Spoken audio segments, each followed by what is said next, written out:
Et d'après ce que nos antécédents nous ont rapporté, le prophète est né durant ce mois, le mois de Rabiul Awwal. C'est pour cela, c'est un mois de bénédiction. Le but d'organiser ces conférences et d'écouter les paroles du prophète Mohammed sallallahu alayhi wa sallam, c'est que c'est pas seulement écouter, mais c'est amener un changement dans notre vie. C'est-à-dire, ce mois où le prophète sallallahu alayhi wa sallam est venu, vous savez qu'avant la venue du prophète Mohammed sallallahu alayhi wa sallam, la pré-islamique, l'époque pré-islamique, c'était une époque où il n'y avait que de l'ignorance. Les Sahaba, qui n'étaient pas encore musulmans, avant la venue du prophète Mohammed sallallahu alayhi wa sallam, étaient un peuple comme des barbares.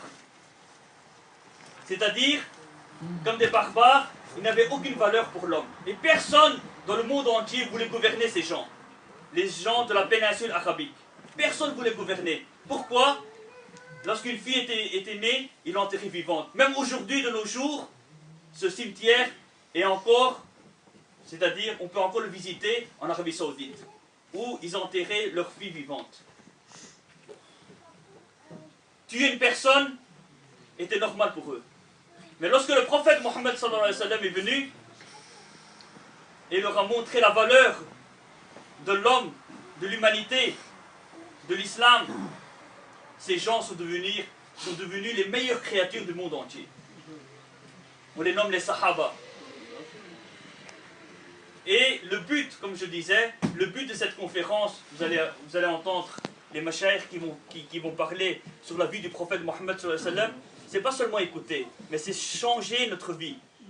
Et avoir cette intention que, Inch'Allah, à partir de maintenant, nous allons apporter un changement dans notre vie. Nous allons adopter les manières du prophète Mohammed sallallahu alayhi wa sallam. Ça, c'est le but de cette conférence et des conférences, parce que durant tout ce mois, il y aura que vous allez entendre dans telle mosquée il y a une conférence, dans telle mosquée il y a une conférence. C'est pour cela, et n'oubliez pas qu'aujourd'hui il y a beaucoup de gens qui disent aimer une personne qu'on n'a pas vue.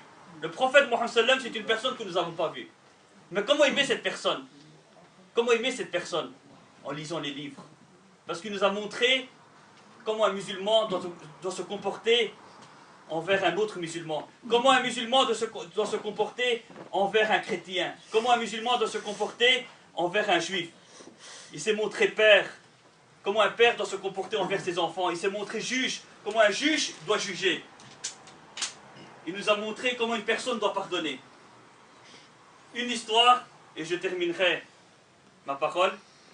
Un jour, comme vous avez sûrement entendu cela, que le prophète Mohammed sallallahu alayhi wa sallam, à chaque fois quand il passait, il allait chez lui, il y avait une femme qui jetait des ordures sur lui. Et le prophète Mohammed sallallahu alayhi wa sallam ne disait rien. Un jour, la femme n'a rien jeté. Et il s'est présenté chez elle pour voir qu'est-ce qui se passe.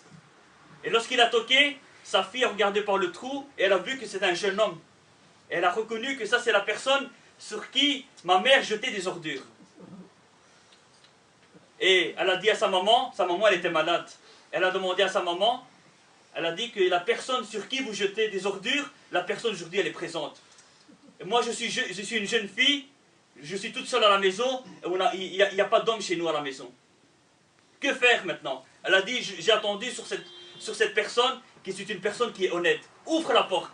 Elle a ouvert la porte, et le prophète Mohammed sallallahu alayhi wa sallam, il a dit, je suis venu demander à propos de ta maman. Parce que aujourd'hui, elle n'a pas jeté des ordures. Et je voulais savoir si tout va bien. Elle a dit non. Elle est malade. Ma maman est malade. Elle se trouve au lit. Et elle a dit, et le prophète lui a proposé, il a dit, si vous avez besoin d'une aide, ou vous avez besoin de quelqu'un pour faire les courses, je suis présent. Le prophète Mohammed sallallahu alayhi wa sallam, regardez, il nous a montré la manière de pardonner. Quand vous allez lire sa biographie, le résumé de sa biographie, c'est le pardon. C'est le pardon. Le prophète Mohammed sallallahu alayhi wa sallam, il nous a appris le pardon. Pardonnez les créatures, Allah vous pardonnera.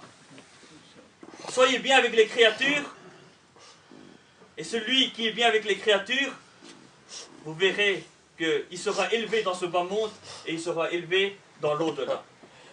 Beaucoup de gens disent qu'ils ne prient pas, mais ils disent, moi je fais du bien. Aujourd'hui, il y a une question qui m'a été posée. Moi, j'aide beaucoup les pauvres. Et si je construis un orphelinat, mais je ne prie pas, est-ce que je rentrerai au paradis? Non, mes frères. Pour rentrer au paradis, la première des questions qui nous sera posée le jour de la résurrection, ce sera la prière. Si quelqu'un n'a pas prié, il peut construire un orphelinat, il peut aider les pauvres, il peut être bien avec les gens. Il ne rentrera pas au paradis. Et pourquoi? Alors la personne m'a demandé, mais pourquoi la prière? J'ai dit, c'est quoi la prière? La prière, c'est un lien entre la créature et le Créateur. Et celui qui n'a pas de lien avec le Créateur, qui peut être bien avec les gens, ça ne sert à rien. Allah il dit, tu n'as pas de lien avec moi. Tu n'as pas de lien avec moi. C'est moi qui t'ai créé, tu n'as pas de lien avec moi, et tu es bien avec les... Il faut être bien avec les créatures, mais il faut être aussi bien, il faut avoir le lien avec le Créateur. Allah, n'oubliez pas, Allah n'a pas besoin de nos prières. Si aujourd'hui, tout le monde mécroit Allah, tout le monde se dit, on ne priera plus Allah, on se prosternera plus devant Allah, la grandeur d'Allah ne va pas diminuer. Elle restera telle qu'elle est. Allah, qu'est-ce qu'il a dit? Je détruirai cette communauté et j'en créerai une autre communauté qui va m'adorer. C'est pour cela, avoir cette attention qu'après cette conférence, nous allons changer nos vies. Qu'Allah nous donne cette opportunité de changer nos vies et de mettre en application les manières du prophète Mohammed sallallahu alayhi wa sallam.